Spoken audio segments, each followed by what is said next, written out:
Yo, it's about that time of the month. Time of the month that Lakumais talks about one of his favorite words. Today, I've decided to talk about Kish Nu Suk Tsut. Kish Nu Suk Tsut, which means to be without storms.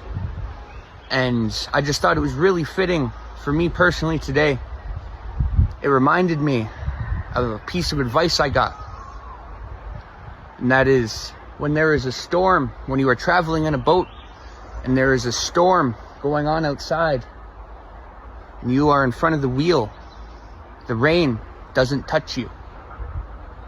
No matter what is going on in the outside world, we have to remember to keep our mind and our heart Kish Nu Tsuk Tsut, Kish Nu Tsuk Tsut, which means to be without storms.